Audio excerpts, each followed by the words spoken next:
Ja dnes vítam u mňa ďalšieho významného hostia. A dnes to bude Ľudská Boldišová. Ahoj, Luci. Ahoj, Silvi. A Ľudská je u mňa v tíme už vyše roka. A my sme sa tak zaujímavo zoznámili cez inú kočku, ktorá ju priviedla. A ja som vôbec nevedela, aký poklad mi priviedla do týmu. Až keď som začala trošičku študovať jej životopis a zistila som, že konečne tu máme výživovú terapeutku, pretože sú rôzne úrovne vzdelania vo výžive a rôzne skúsenosti.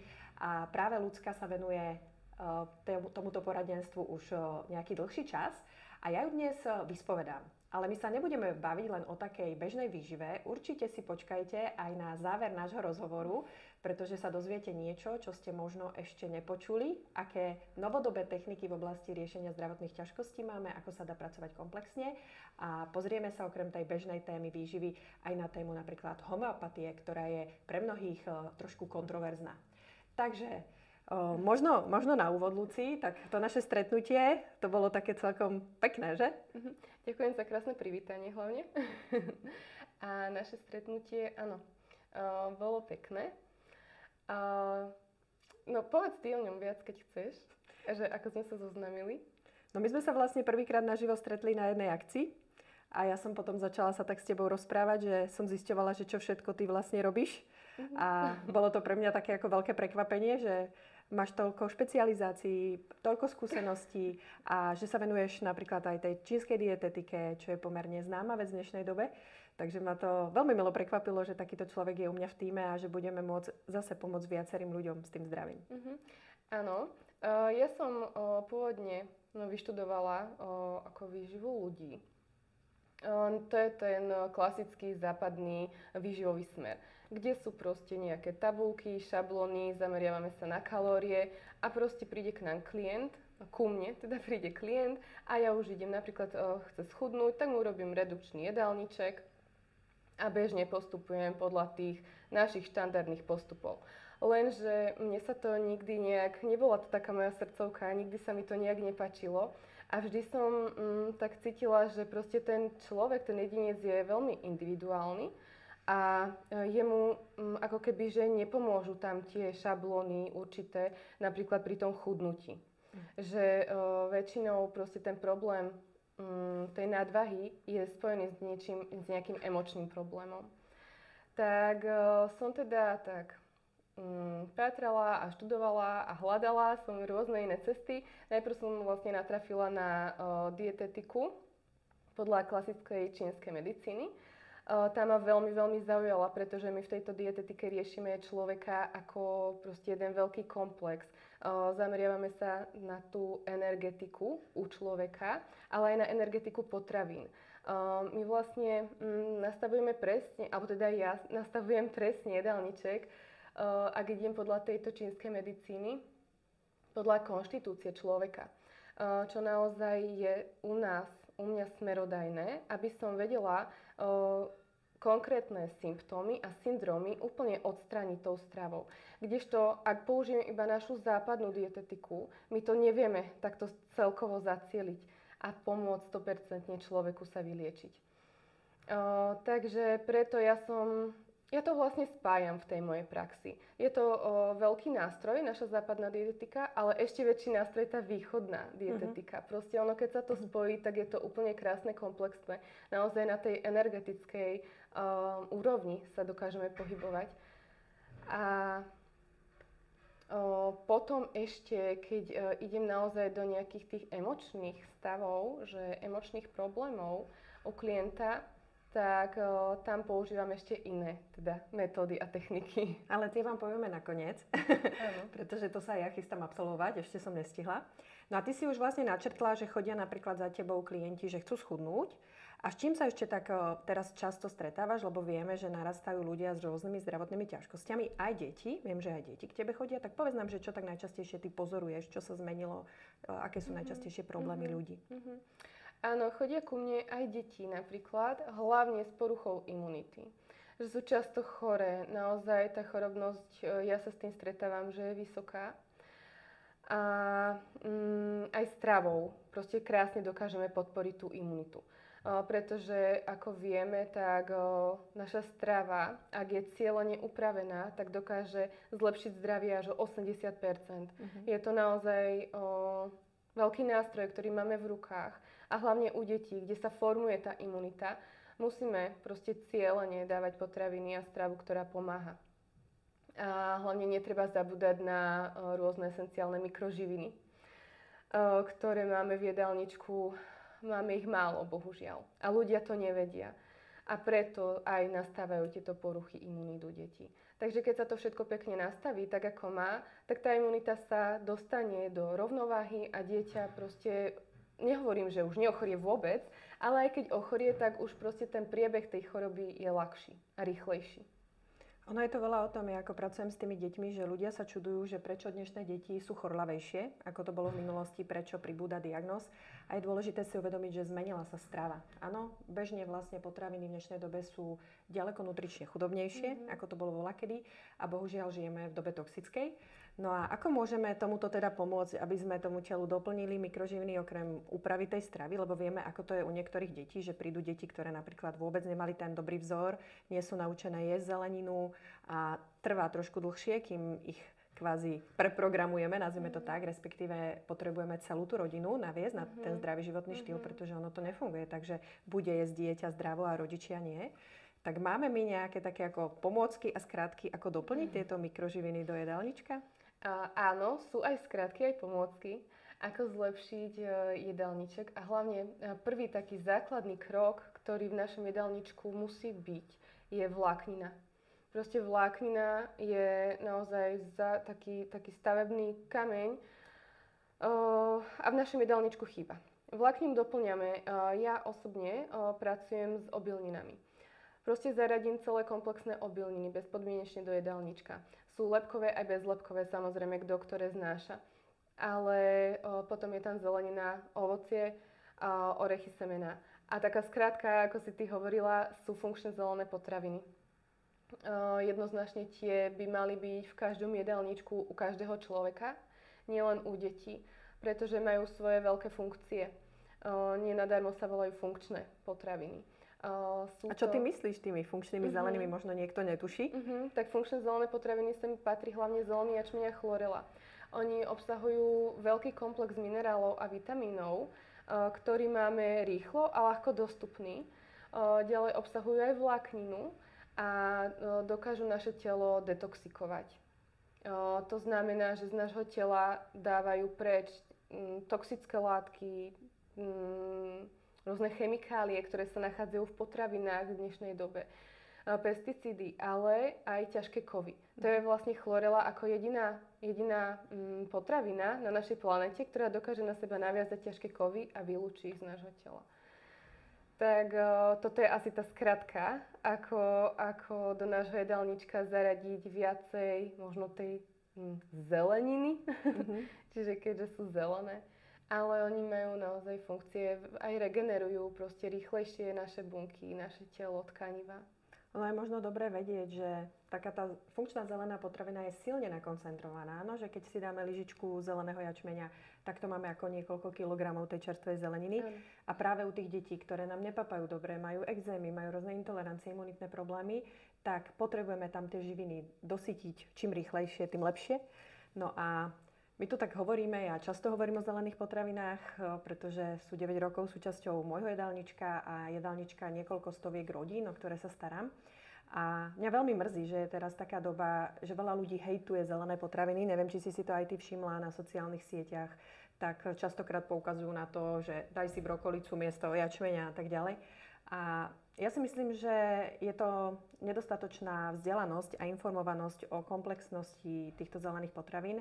A takisto aj skúsenosti, pretože človek, ktorý zaradí zelené potraviny, či sebe alebo klientom a vidí v praxi, čo to dokáže, tak prestane spochybňovať ich účinok. No a ty vlastne so zelenými potravinami teda už pracuješ nejaký ten čas. A čo si ty napríklad všimla aj u seba, u klientov alebo u rodiny, že čo je taký ako najväčšie, najrýchlejšie možno posun v tom zdraví pri zaradení zelených potravín? Áno, sú každodennou súčasťou nášho jedálnička a už sú takým našim životným štýlom. Milujeme v našej rodine zelený jačmeň. To hneď ráno, keď sa zobudím, aj ja, aj manžel, ale už aj deti si na to zvykajú, že vypijeme si, zarobíme si zelený jačmeň a vypijeme si ho.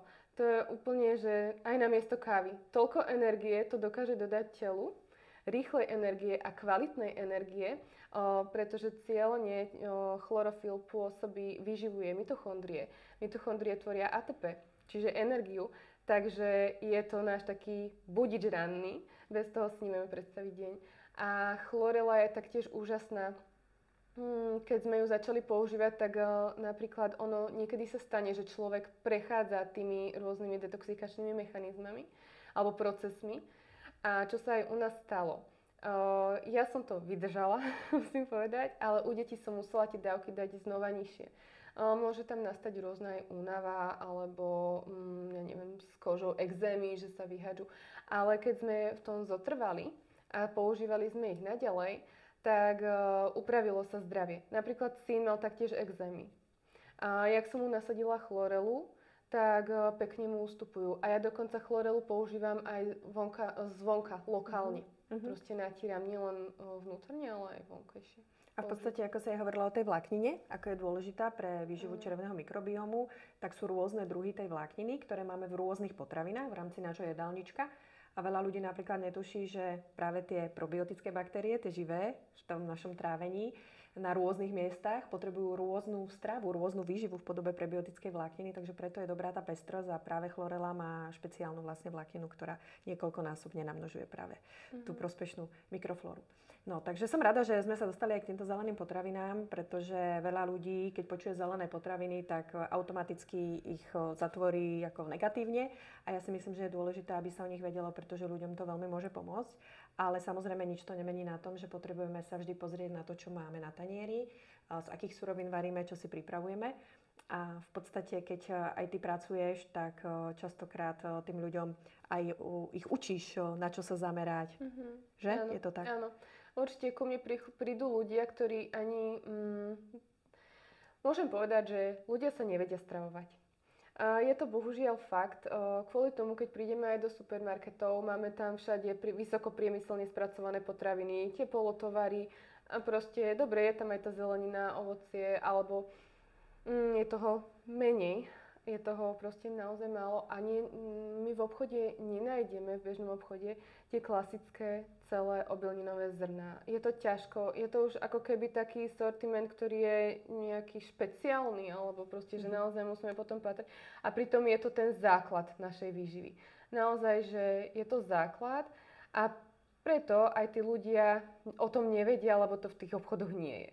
Je tam vždy to pečivo, ten chlieb, ale je to už prázdna potravina. Neobsahuje tú vlákninu. A naozaj, čím viac druhov vlákniny my skonzumujeme, tým máme ten mikrobióm zdravší.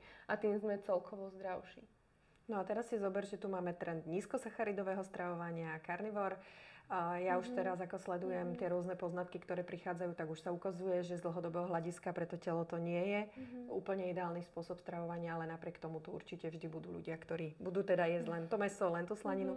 A je to úplne v rozpore vlastne s tým fungovaním, ale na druhej strane asi treba aj povedať, že niektorým ľuďom možno vyhovuje trošku iný spôsob stravovania, že nie je to ako cez kopírak, to, čo ty si hovorila, že ten individuálny prístup však. Áno, ja sa zameriavam vždy na nastavenie jedálnička, aby bol dlhodobo udržateľný. A všetky tieto nové, moderné výživové smery, ktoré sa tu nachádzajú všade okolo nás, nie sú dlhodobo udržateľné. Kvôli tomu, že potom človek sa dostane do malnutrície určitého buď makroživiny alebo mikroživiny. A ja vám to teraz preložím, áno, pretože ja keď som vyštudovala výživu, tiež som používala tieto pojmy a potom na prednáškach mi hovorili, a čo to je malnutrícia, čo sú to makroživiny, čo sú to makroživiny. Takže nedostatok živín a makroživiny máte tie základné sacharidy, bielkoviny, tuky a mikroživiny máte práve tie vitamíny, minerály. Áno, presne tak. No a potom sa už to odzrkadlí na našom zdraví proste, lebo naše telo potrebuje všetko. My potrebujeme všetko na to, aby sme boli zdraví. My nedokážeme žiť dlhodobo len z mäsa. Nedokážeme dlhodobo žiť len zo zeleniny. To sa proste nedá. No takže nastavujem jedálniček, aby bol udržateľný, aby tam bolo všetko. A naozaj zameriavam sa na tú konštitúciu človeka. To znamená, ako som už spomínala, ale poviem to ešte raz, s akými energiami sa človek rodí. Máme orgány v sebe a v tejto tradičnej čínskej dietetike my pozeráme na to, že ktorý orgán je energeticky slabý alebo chýbajúci. A ten orgán musíme potravou, stravou posilňovať. Ak on nie je posilňovaný, tak vtedy nabehne človek, lebo človek nevie, že ktorý orgán má energeticky oslabený alebo chýbajúci. To necítime častokrát, alebo vôbec to necítime. No a sa stravuje tak, ako je naučený. Napríklad, že ide na tie rôzne výživové smery, ktoré nie sú udržateľné. A potom mu časom sa ten orgán tak oslabí, že mu vznikne symptóm, až prejde do syndromu. A tam je to už problém, pretože bežný výživový terapeut, západný, toto nevie, neovláda. A nevie sa pozrieť na ten orgán, ktorý treba posilniť. Človek sa ešte rodí aj s patogénmi, ako je napríklad vlhko, sucho, chlad, horúčosť. Takže aj toto tam zohľadňujeme. Lebo každá potravina v sebe nesie nejakú svoju energiu a vnáša aj ten patogén a vnáša ho do nášho organizmu. A keď my opakovane a dlhodobo vnášame nejaký patogén do nášho organizmu, tak sa ten symptóm spustí, skôr či neskôr. Samozrejme aj syndrom s tým potom spojený. Takže preto pristupujem týmto smerom ku klientom. A ja to hovorím ľuďom takisto, že nesnažte sa kopírovať niekoho, ale treba naozaj mať ten individuálny prístup k tomu telu. Takže myslím si, že takýto spôsob diagnostiky, ktorý robíš, môže naozaj tým ľuďom konečne priniesť tie výsledky v oblasti toho zdravia. Ale nie len skúšať diety a chudnúť, pretože to chudnutie je prirodzený proces zdravého tela. Áno, presne tak. Telo, keď sa dostane do rovnováhy, aj do tej energetickej rovnováhy, tak ono prirodzene začne tú hmotnosť strácať. A keď si spomenula teraz tú rovnováhu, tak my sme hovorili o makroživinách, mikroživinách, zelených potravinách. A my vieme, že je ešte jedna kľúčová zložka jedálnička, ktorú treba doplňať, tak nám trošičku o nej povedz, lebo veľa ľudí to netuší. Áno, hlavne u nás, v našich zemepisných šírkach, máme obrovský nedostatok omega-3 mastných kyselín, ktoré sú to mastné kyseliny, ktoré sa nachádzajú v rybom oleji. Tieto omega-3 sú dôležité z rybieho oleja, ale aj z rastlinných zdrojov. Máme proste dva zdroje. Ale ten živočíšny zdroj je dôležitejší pre naše zdravie. A to teraz si všetkým vegánom úplne tu zrútil sa im svet, pretože aj mne sa stane, keď im hovorím, že potrebujete omega-3 a oni hovoria, ale my ich máme v lanových semiačkách a tak ďalej. A práve tie živočíšne, ktoré nevieme častokrát, že sú nutné a nevieme pokryť, sú tak dôležité. Áno, sú veľmi dôležité pre naše celkové zdravie, pre fyzické a psychické zdravie. Posilňujú nám napríklad mozog, nervovú sústavu, upravujú taktiež črevný mikrobióm, dokážu upraviť, hormóny v našom tele dokážu upraviť, imunitu dokážu posilniť. Je toho strašne veľa, čo v našom tele dokážu omega-3 spraviť a taký ešte jeden veľmi dôležitý bod je, že sú protizápalové. Všetok zápal z nášho tela dokážu odstrániť. Alebo dokáže sa naše telo zbaviť zápalu vďaka omega-3 mastným kyselinám. Funguje to vlastne tak, že my v našej strave máme veľký nadbytok omega-6. A ešte sú tam aj omega-9, ale tieto omega-6 oni sú dôležité. Ale keď ich máme veľa, tak pôsobia ako zápalové mastné kyseliny. A preto ich musíme trošku vytlačiť a doplniť do nášho jedálnička omega-3, ktoré sú protizápalové, aby to proste bolo všetko v rovnováhe. Keď to je v rovnováhe, tak naše telo dokáže fungovať zdravo. A ako to zistím, že koľko mám omega-6, a čo mi chýba, ako sa vlastne môžem dostať do tej rovnováhy? No, človek to zistí ťažko, sám od seba. Buď to zbada na svojom zdravotnom stave, že je asi problém a sa zamyslí nad tým, ako sa stravuje, alebo potom môže ísť za odborníkom, ktorý mu vie spraviť krvný test na mastné kyseliny. Sú tam omega-3, omega-6, omega-9 a ešte iné mastné kyseliny. A na základe tohto výsledku vidíme tam rôzne hodnoty. Vieme povedať človeku, že čo musí z jedálnička vysadiť, ale čo musí nasadiť a koľko toho musí proste začať príjmať, aby bolo v jeho telo je dostatok toho, čo ho má byť. To To znamená, že ideme lekárovi urobiť si tento test, alebo ako to funguje? No, môžu prísť ku mne? Takže ty dokážeš takto testovať, áno? Áno, mám v rukách takéto náradie. A môžu sa popýtať na to odborníkov. Proste je to špecializovaný krvný test na omega-3. A ja možno len dovysvetlím, že vlastne táto diagnostika je novodobá a nevykonáva sa u všeobecných lekárov, preto som sa tak ľudsky na to pýtala. A je to vlastne diagnostika z prsta ako CRPčko na princípe suchej kvapky krvi. A môžete sa viac potom dozvedieť, ak budete mať záujem či u ľudský alebo u mňa. Ale je veľmi dôležité poznať vlastne tento pomer, tento rozbor. A takisto je veľmi dôležité asi vybrať tie správne omega-3 však. Áno.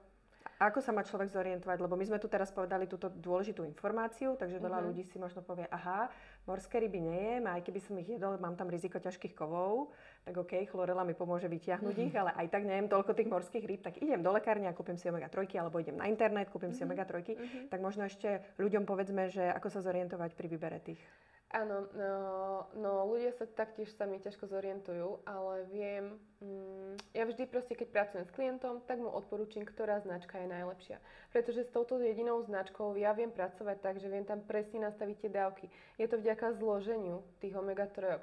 Kdežto keď si idú iba kúpiť do lekárne nejaký voľnopredajný produkt, on často obsahuje antioxidanty umelé, syntetické a sú tam tie hodnoty omega-3 na tých bežných odporúčaných dávkach podpriemerné.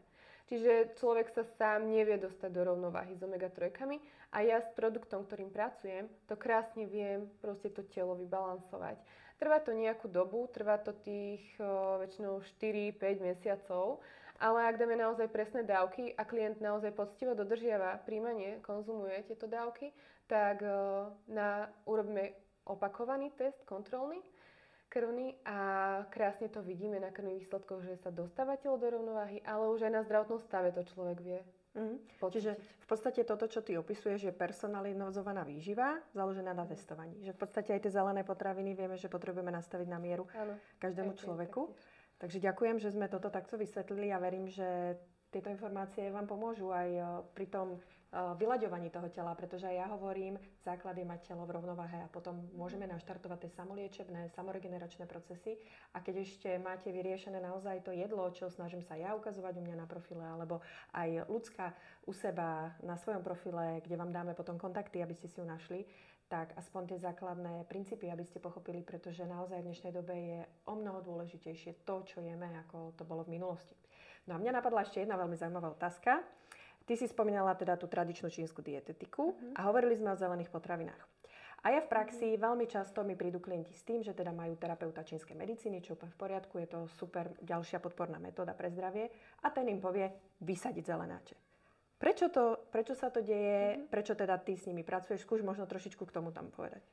Áno, môže sa to v určitých prípadoch udiať. Kvôli tomu, že my ako sa narodíme s našou konštitúciou a niekedy má človek v sebe daný patogén chladu. Že naozaj sa narodíme s tým chladom. Čiže potraviny, ktoré príjmame, konzumujeme, nás dokážu ochladiť viac ako bežného iného človeka. A keď dlhodobo takéto potraviny príjmame, konzumujeme, ako napríklad aj funkčné zelené potraviny, majú v sebe tú vlastnosť, že ochladia. A keď ich dlhodobo človek vo veľkých množstvách príjma, tak môže si zhoršiť zdravotný stav. Nie každému to proste pomáha. Ale aj s týmto sa dá pracovať, pretože ak už ku mne príde klient naozaj s chladom, že má nejaký problém, tak ja stravou urobím to, že my ten chlad vytlačíme z tela. Na chvíľočku poviem, ak človek konzumuje tieto zelené potraviny vo vysokých dávkach, poviem, že trošku znížiť, proste na chvíľku dočasne, aby sa to telo vyharmonizovalo a potom už keď sa orgány posilnia, ten patogén dá preč, tak sa znova môže nabehnúť na zelené potraviny. A ja odporúčam dávky. Ja proste viem, že koľko treba, koľko stačí a nevidím v tom ďalej problém nejak. Ono v podstate aj pri tých zelených potravinách máme spôsob prípravy, aby sme tam tú energiu chladu ako keby zneutralizovali práve nejakou škoricou alebo niečím. Áno, aj toto. Napríklad výborné, ak sa ráno nalačno používa ten jačmeň, že konzumuje, tak dať ho do takej vlažnej vody aspoň, aby nás neochladil.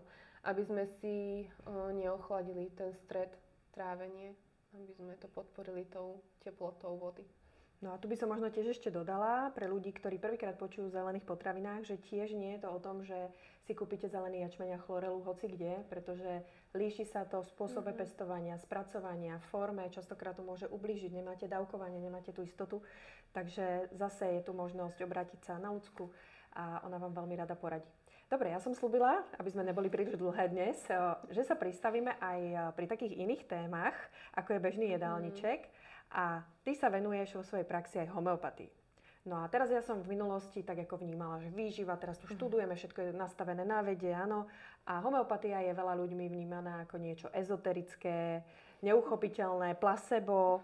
A ty si teraz zvolila, že toto zaradíš do tej praxe, tak povedz nám trošičku tvoj názor alebo skúsenosť v tejto oblasti. Áno, môže to na veľa ľudí takto pôsobiť, ale homeopatia ma zaujala hlavne kvôli tomu, že my pomáhame, ak sa nájde správny liek, tak my dokážeme telo dostať do stavu, aby prechádzalo samoliečebnými procesmi. Aby proste sme ho energeticky tak nakopli a tak mu pomohli, aby sa vedelo ono same vyliečiť. A toto ma veľmi tak okúzlilo, že nepoužívame žiadne lieky chemické, aby sme niečo potlačili, ale my používame to prírodné, aby sme posilnili a pomohli. A používam to v praxi, teda používam homeopatiu v praxi, keď prídu za mnou ľudia napríklad, že naozaj majú aj rôzne intolerancie, alergie na potraviny. Aj vtedy je homeopatia veľmi účinná. Ale napríklad aj pri chudnutí pomôže. Takže teraz sme namotivovali tých ľudí, ktorí riešia tento problém. A ja teda prezradím, že Ľudská sa s homeopatiou len tak nehrá, ale ona ju má teda vyštudovanú. A ja s homeopatiou v praxi som pracovala, ale mala som homeopatku. Ja sa tomu teda nevenujem profesionálne, takže zase máme tu v týme aj homeopata. A je pravda, že ak sa správne zacieli ten liek, tak dokážu sa diať zázraky, ale nič to nemení na tom, že potrebujeme riešiť tú výživu. Áno, ono je to len v podstate taká tá pomôcka, tak ako viete, že ja pracujem aj s aromaterapiou, alebo práve aj rôzne tie byliny a tak ďalej. Ale tá výživa, to je to, čo formuje celé to naše telo a dokážeme takto pomôcť. No a možno k tej homeopatii, že ľudia sú naučení, že mám problém, dám si Google, vypluje mi liek a idem do lekárne si kúpiť nejakú tú záležitosť, takže sama si to naordinujem. Toto funguje, nefunguje, jak to je? Toto neodporúčam robiť, pretože môže byť človek sklamaný a môže potom povedať, že homeopatia nefunguje. Homeopatia funguje, keď je naozaj ten liek cieľene zameraný a dobre odobratý prípad. A to vie väčšinou kvalitný vyštudovaný homeopat. Odobrie sa prípad, proste závisí to aj od problémov, že s jakými príde človek, pretože homeopatia pracuje, buď dávame liek konštitučný, vieme dať komplexný, alebo akutný, alebo potom sú tam aj orgánové lieky. Takže naozaj ja musím byť v kontakte s tým človekom, aby som vedela pochopiť, že do ktorej vrstvy sa my ideme teraz zacieliť a aby som si dobre odobrala prípad samozrejme. A koľkokrát ja idem až tak hlboko energeticky do odobratia prípadu, že je to ako také umenie niekedy, ale vtedy sa nájde správny konštitučný liek. A tento konštitučný liek dokáže divy, ako zázraky. Naozaj, že ak je správny liek, tak dokáže zázraky. Ja vždy ako ľuďom hovorím, že záleží, že čo chcú dosiahnuť. Že či chcú naozaj to svoje telo dostať do rovnováhy, vyriešiť tú príčinu problému a zmeniť si ten životný štýl. Pretože práve také tie skratky v zmysle, že nasadím si tu nejaké zázračné prípravky z rôznych firiem na hocičo, sa môžu zdať, že sú veľmi lákavé, ale nevyriešia vám vlastne to, čo my potrebujeme. A možno ste dnes pochopili aj na základe rozhovoru s Ľudskou, že ako je dôležité diagnostikovať a zacieľovať veci konkrétnemu človeku na konkrétnym spôsobom. Áno, a nebavíme sa teraz len o dávkovaní funkčných potravín, ale vlastne celkovo prístup k tomu človeku. A potom tu máme ešte nejakú psychosomatiku a tak ďalej. No a ja možno rovno teda prídem k takej tej otázke, na ktorú ty sa tešíš.